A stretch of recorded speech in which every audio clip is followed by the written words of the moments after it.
একবার ভেবে দেখো তো যে ইংলিশ মুভিজ দেখার সময় আমাদের ঠিক কোন রিগ্রেট গুলো কাজ করে যার জন্য আমরা ইংলিশ মুভি দেখতে ভয় পাই, বা কোন জিনিসগুলোর জন্য মুভি দেখার পরে আমাদের মধ্যে নিজেদের আফসোস তৈরি হয়।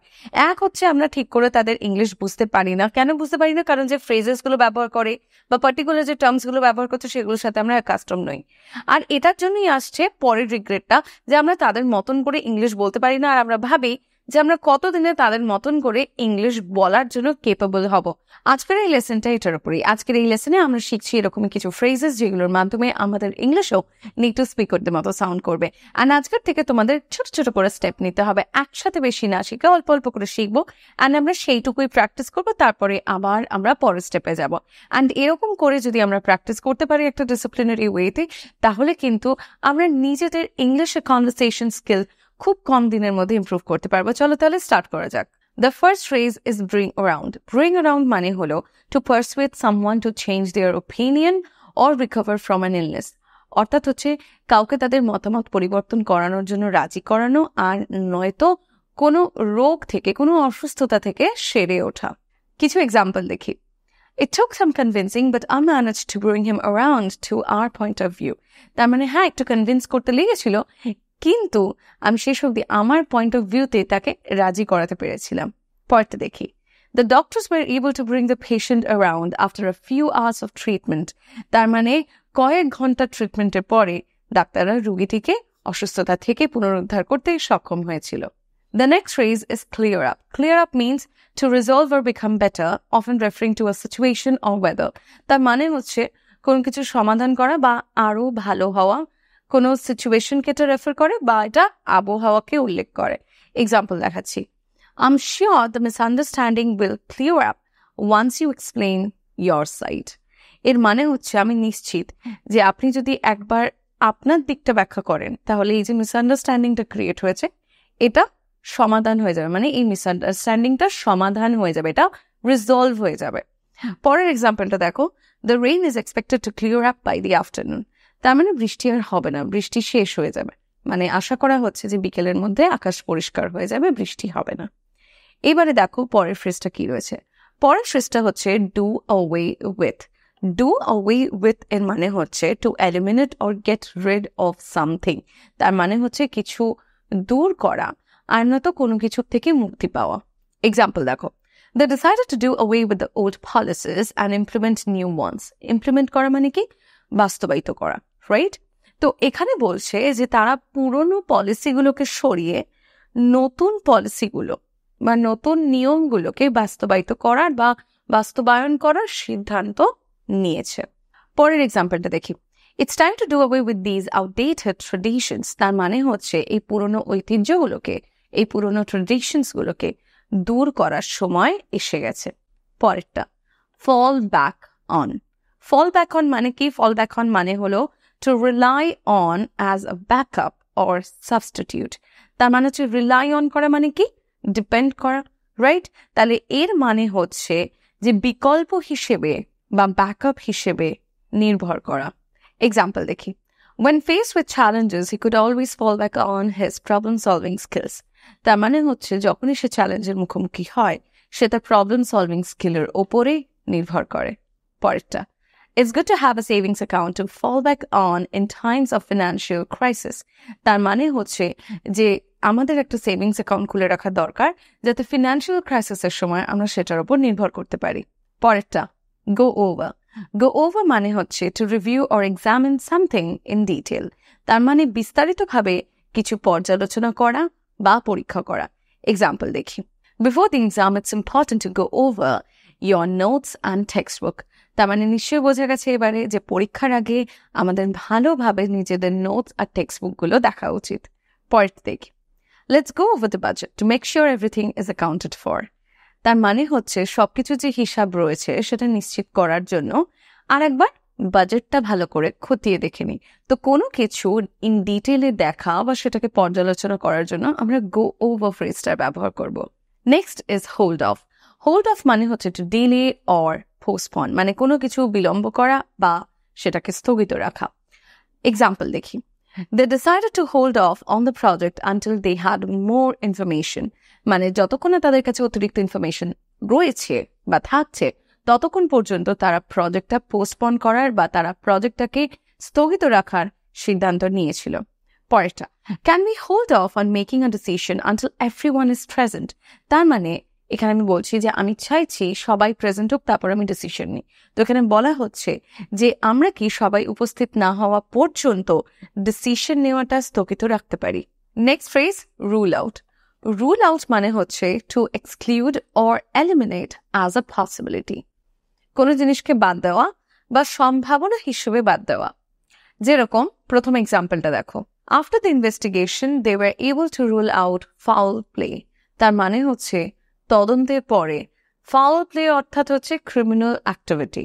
সো তদন্তের পরে তারা ক্রিমিনাল অ্যাক্টিভিটি বাতিল করতে সক্ষম হয়েছিল। পরেরটা, let's not rule out the option of hiring a professional. তার মানে হচ্ছে যে একজন প্রফেশনালকে হায়ার করার অপশন অর্থাৎ একজন পেশাদারকে নিয়োগ করার পরিকল্পনাটি বা বিকল্পটি বাতিল করবেন না। Next one, show up. Show up মানে হচ্ছে to appear or arrive often unexpectedly. তার মানে হচ্ছে প্রায়ই অপ্রত্যাশিতভাবে কোনো জায়গায় উপনীত হওয়া বা পৌঁছানো। এক্সাম্পল দেখে নি, he didn't show up to the meeting and no one knew where he was. তার মানে সে মিটিংয়ে আসেনি, সে মিটিংয়ে প্রেজেন্ট হয়নি এবং কেউ জানে না যে সে কোথায় ছিল। পরের এক্সাম্পলটা, I hope my friend shows up at the party. It's been a while since we met. এর মানে হচ্ছে যে আমি আশা রাখছি যে আমার বন্ধু পার্টিতে আসবে, মানে পার্টিতে উপস্থিত হবে এবং অনেকদিন হয়ে গেছে তার সাথে আমার দেখা হয়নি। The next one is cut off. Cut off মানে হচ্ছে সংযোগ বিচ্ছিন্ন করা অর্থাৎ টু ডিসকানেক্ট অর আইসোলেট, মানে হয় একা হয়ে যাওয়া আর নয়তো কোনো কানেকশন কাট করে দেওয়া। Example, I accidentally cut off the call. Can you call back? তার মানে হচ্ছে আমি ভুল করে কলটা কেটে দিয়েছি, তুমি কি আমাকে আবার কল করতে পারবে? অর্থাৎ আমি ভুল করে যোগাযোগ বিচ্ছিন্ন করে দিয়েছি, তুমি কি আমাকে আবার কল করতে পারবে? Like that. Okay, next. The town was cut off from the rest of the world due to heavy snow. Heavy snow মানে নিশ্চয়ই জানো ভারী তুষারপাত। তো এখানে বলা হচ্ছে যে ভারী তুষারপাতের কারণে শহরটি বিশ্বের বাকি অংশ থেকে বিচ্ছিন্ন হয়ে গিয়েছিল, অর্থাৎ আইসোলেট হয়ে গেছিল, একা হয়ে গেছিল। এখানে নিশ্চয়ই বোঝা যাচ্ছে যে এখানে তাহলে কাট অফের মানে কি হচ্ছে, মানে কোনো জায়গার থেকে যখন আমাদের সংযোগ বিচ্ছিন্ন হয়ে যায়, আমরা যখন একা হয়ে যাই বা হয়তো কথা বলতে বলতে কারোর সাথে কানেকশন কাট হয়ে গেছে, তখন কিন্তু আমরা এই ফ্রেজটার ব্যবহার করতে পারি। নেক্সট ফ্রেজ হলো ড্রপ বাই। ড্রপ বাই মানে হচ্ছে to visit someone casually or briefly, মানে জাস্ট নর্মালি কারোর সাথে দেখা করা বা অল্প সময়ের জন্য কারোর সাথে দেখা করা। এবার দেখো এখানে আমরা এক্সাম্পল, মানে এই ড্রপ বাইকে আমরা সেন্টেন্সে কিরকম ভাবে ব্যবহার করতে পারি। Feel free to drop by my office if you have any questions. এর মানে কি? এর মানে হচ্ছে যে আপনার কোনো প্রশ্ন থাকলে নির্দ্বিধায় আপনি আমার অফিসে আসতে পারেন। সো ড্রপ বাই মানে এখানে হচ্ছে তাহলে কি হলো, আসা। Next, we decided to drop by their house for a quick visit. এর মানে হচ্ছে যে খুব চট করে দেখা করে আসার জন্য আমরা তাদের বাড়িতে যাওয়ার সিদ্ধান্ত নিয়েছি। বোঝা গেল তো? Just a short visit, or maybe you can say a sudden visit, a casual visit. Clear? Next দেখি কি রয়েছে। So our next phrase is here, fall through. Fall through মানে হচ্ছে to fail to happen or be completed. তার মানে হচ্ছে কোনো জিনিস যখন ঘটতে বা সম্পূর্ণ হতে ব্যর্থ হয়। ওকে, এক্সাম্পলে দেখাই তাহলে বুঝতে পারবে। Our plans to go on a trip fell through due to unexpected circumstances. এর মানে কি? এর মানে হচ্ছে আমাদের ভ্রমণে যাওয়ার যে পরিকল্পনাটা ছিল সেটা অপ্রত্যাশিত পরিস্থিতির কারণে ভেঙে যায়। মানে এমন কোনো হয়তো পরিস্থিতি এসেছে যেটা আমরা এক্সপেক্ট করিনি এবং সেই পরিস্থিতির কারণবশত আমাদের ভ্রমণে যাওয়ার সমস্ত পরিকল্পনা ব্যর্থ হয়ে যায়। Okay, next, the project fell through because of budget constraints. তার মানে হচ্ছে বাজেটের সীমাবদ্ধতার কারণে আমাদের প্রকল্পটি ব্যর্থ হয়ে গিয়েছে। এখানে কিন্তু ভেঙে গেছে না, এর মানে হচ্ছে যে ব্যর্থ হয়ে গেছে, ভেস্তে গেছে। আমরা কথা কথা একটা খুব ওয়ার্ড ব্যবহার করি, সাপোর্ট। তো সাপোর্টের জন্য আমরা একটা খুব সুন্দর ফ্রেজ ব্যবহার করতে পারি, সেটা হচ্ছে ব্যাক আপ। সো ব্যাকআপ মানে হচ্ছে to support or provide assistance, তার মানে হচ্ছে সমর্থন বা সহায়তা প্রদান করা, রাইট? নাও এইটাকে ব্যাকআপকে আমরা সেন্টেন্সে কিভাবে ব্যবহার করব? সাপোর্টের জায়গাতেই আমরা ব্যাকআপকে সেন্টেন্সে ব্যবহার করতে পারি। যেরকম I'll back you up in the upcoming presentation. I'll back you up মানে কি back up you হয় না, কিন্তু back you up. So it is back somebody up. আমাদের back up এর মাঝখানে কারোর নাম বসাতে হবে যাকে আমরা সাহায্য করার কথা বলছি। যেরকম I'll back him up, I'll back her up. Fine. Example দেখো, এখানে কি বলা হয়েছে যে আমি I'll back you up in the upcoming presentation, অর্থাৎ এর মানে হলো আমি আসন্ন প্রেজেন্টেশনে তোমাকে সাপোর্ট করব, অর্থাৎ তোমাকে সাহায্য করব, তোমাকে সহায়তা প্রদান করব। I'll assist you. Next, always have a backup plan in case things don't go as expected. এর মানে হচ্ছে যে যদি বিষয়গুলো আমার প্রত্যাশা অনুযায়ী না এগোয় বা না যায়, তাহলে সবসময় আমাদের একটা ব্যাকআপ প্ল্যান রেডি করে রাখা উচিত। Next is bring up. Bring up এর লিটারাল মিনিং হচ্ছে তুলে আনা, বাট এটাকে আমরা কনভারসেশনে কিরকম ভাবে ইউজ করি, অর্থাৎ এটার অ্যাকচুয়াল মিনিং কি? Actual meaning is two mention or introduce a topic in conversation. কোনো একটা টপিক কোনো কনভারসেশনে নিয়ে আসা বা সেটার বিষয়ে আলোচনা করা, সেটাকে কনভারসেশনে তুলে নিয়ে আসা, তার ব্যাপারে কথা বলা, অর মেবি সেটা জাস্ট উল্লেখ করা। ওকে, যেরকম একটা এক্সাম্পল দিই, he brought up an interesting point during the discussion, মানে আলোচনার সময় তিনি একটি আকর্ষণীয় বিষয় তুলে ধরেন, প্রেজেন্ট করা, right? So maybe he has mention something exciting. পরেরটা, don't bring up the issue now, let's focus on the main topic. Bring up the issue তার মানে এখন এটাকে তুলে নিয়ে এসো না, অর্থাৎ এই ইস্যুটা এখন আনবেন না, এই ইস্যুটার ব্যাপারে এখন কথা বলবেন না, বা এই ইস্যুটা এখন মেনশন করবেন না। আমাদের মূল বিষয় ফোকাস করা উচিত, বা আসুন আমরা মূল বিষয়ে ফোকাস করি। আমাদের পরবর্তী ফ্রেজ হলো look forward to. Look forward to এর মানে হলো to anticipate with pleasure or excitement, অর্থাৎ আনন্দ বা উত্তেজনার সাথে প্রত্যাশা করা বা কোনো কিছুর জন্য উন্মুখ থাকা। যেমন I look forward to meeting you in person, তার মানে তোমার সাথে ফেস টু ফেস দেখা করার জন্য আমি খুব এক্সাইটেড বা আমি প্রচন্ড উন্মুখ রয়েছি। পরেরটা, they are looking forward to the upcoming vacation, তারা আসন্ন ছুটির জন্য অপেক্ষা করছে, মানে তারা আসন্ন ছুটির জন্য খুব এক্সাইটেড রয়েছে অ্যান্ড তার জন্য ওয়েট করছে। সো লুক ফরওয়ার্ড টু মানে আমরা যখন এক্সাইটমেন্টের সাথে কোনো কিছুর জন্য ওয়েট করি। পরেরটা দেখি, put off. Put off মানে হচ্ছে to postpone or delay something, অর্থাৎ কোনো কিছু স্থগিত রাখা বা বিলম্বিত করা।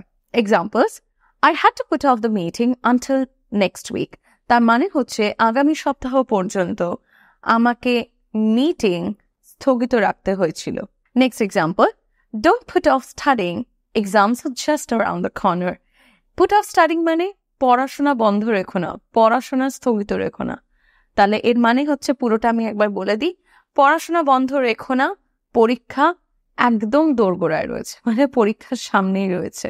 এর পরের ফ্রেজটা হলো keep up with. Keep up with এর মানেটা হলো to stay informed or current with something, অর্থাৎ যেটা আমরা খুব চলতি কথায় বলি আপ টু ডেট থাকা, অর্থাৎ কিছু সম্পর্কে, কোনো বিষয় সম্পর্কে অবগত থাকা বা সেটার ব্যাপারে খোঁজ খবর রাখা, নলেজ রাখা। Example, it's challenging to keep up with the latest technology trends. এর মানে হচ্ছে এখন যে লেটেস্ট টেকনোলজি ট্রেন্ডস গুলো বেরোচ্ছে তার সাথে আমাদের তাল মিলিয়ে চলাটা বড্ড চ্যালেঞ্জিং। পরেরটা রয়েছে, I try to keep up with the news by reading newspapers. তার মানে আমি খবরের কাগজ পড়ে খবর রাখার চেষ্টা করি, মানে আমি অন্য বিষয়গুলো সম্পর্কে, খবরের সম্পর্কে, আশেপাশে কি হচ্ছে সেই সম্পর্কে আমি জ্ঞান রাখার চেষ্টা করি, আপ টু ডেট থাকি কিরকম ভাবে, খবরের কাগজ পড়ে। And so that's it guys, this brings me to the end of this lesson and I hope that you have enjoyed it. যদি ভালো লাগে তাহলে অতি অবশ্যই আমাকে কমেন্ট করে জানাতে ভুলো না কিরকম লাগলো। নতুন যে ফ্রেজেস গুলো আজকে আমরা শিখেছি সেগুলো দিয়ে সেন্টেন্স বানাও, আমি অলরেডি সেন্টেন্স বানিয়ে তোমাদের দেখিয়ে দিয়েছি কিরকম ভাবে তোমরা সেন্টেন্স বানাবে, and that's pretty easy, right? And try and use these phrases in your sentences. You will see a massive change in your conversational skills. And তার সাথে সাথে চেষ্টা করো এই ভিডিওটাকে তোমার বাকি বন্ধুদের মধ্যে শেয়ার করার এবং তাদেরকেও এই বিষয়টা সম্পর্কে আপ টু ডেট করার। অ্যান্ড যদি আজকের এই চ্যানেলে তোমরা নতুন হয়ে থাকো দেন সাবস্ক্রাইব করো আরো এরকম লেসনের জন্য। বা আজকের এই লেসনের যদি পার্ট 2 তোমাদের লাগে বা ডিফারেন্ট পার্টস লাগে সেটাও তোমরা আমাকে নিচে কমেন্ট করে জানাতে ভুলো না। চলো দেখা হচ্ছে খুব তাড়াতাড়ি আবার পরের ভিডিওতে নতুন কোনো কন্টেন্ট নিয়ে আনতে। Then stay connected, by.